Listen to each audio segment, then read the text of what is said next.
नमस्कार, मैं हूं पारुल यादव और आप देख रहे हैं किसान इंडिया की स्पेशल सीरीज मौसमनामा। मौसम विभाग ने अगले 24 घंटे तक पहाड़ों पर भारी बर्फबारी और बारिश का अलर्ट जारी किया है।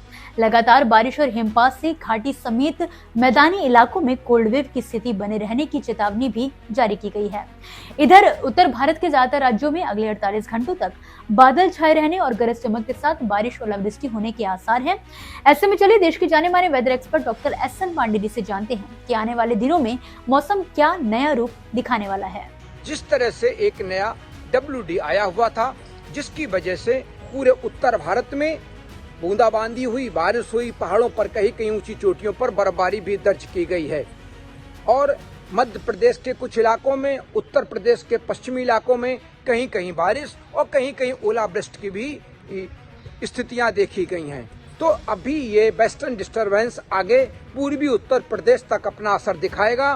तो पूर्वी उत्तर प्रदेश तक बादल आएंगे, बीच बीच में धूप भी निकलेगी और इन्हीं बादलों के साथ साथ कहीं कहीं पर हल्की बूंदाबांदी, हल्की बारिश और कहीं कहीं ओलावृष्टि की भी संभावना मौसमी मॉडल दिखा रहे हैं। ये स्थितियां अभी अगले 24 घंटे तक जारी रहेंगी।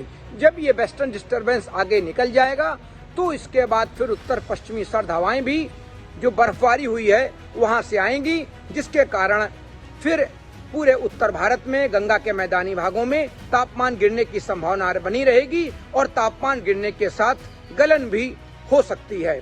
लेकिन बीच बीच में जहां पर धूप निकलेगी वहां पर दिन में राहत रहेगी और दिन गर्म भी हो सकते हैं।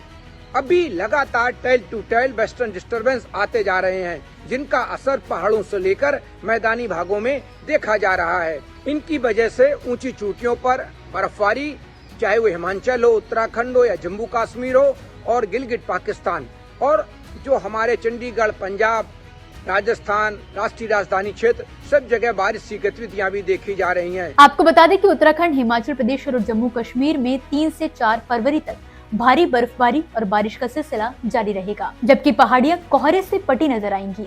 खराब मौसम के चलते ट्रेनों की आवाजाही और फ्लाइट सेवाएं प्रभावित रहेंगी, जिससे यात्रियों को समस्याओं का सामना भी करना पड़ सकता है। महाराष्ट्र के कुछ हिस्सों पर मौसमी गतिविधियां होने का पूर्वानुमान जताया गया है, जिसके चलते हल्की से मध्यम बारिश से मौसम बिगड़ने के आसार हैं। और जब इस कई तरह की हवाएं मिलती हैं, क्योंकि जब साइक्लोन बन जाते हैं और ट्रफलाइन बनी होती है तो अरब सागर और बंगाल की खाड़ी से भी मॉइस्चर फीड उत्तर भारत और मध्य भारत तरफ आने लगता है, जिसके कारण से जो क्लाउड फॉर्मेशन होती है उसमें बारिश तो कम होती है लेकिन ओलावृष्टि की संभावना बनी रहती है। लेकिन ओलावृष्टि इस समय होना किसानों के लिए बहुत प्रतिकूल प्रभाव वाला बात रहती है फसल के लिए, क्योंकि फसल अब ज्यादातर तैयार खड़ी है और ऐसी स्थितियों में अगर ओलावृष्टि होती है तो जो हमारे आलू, चना, मटर, जिनका तना बहुत मुलायम होता है, उसमें नुकसान पहुंचने की संभावना बन जाती है।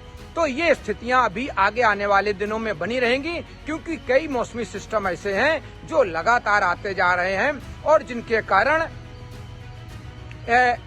बारिश की, ओलावृष्टि की और ये गतिविधियां पूरे उत्तर भारत से लेके मध्य भारत तक देखी जा रही हैं।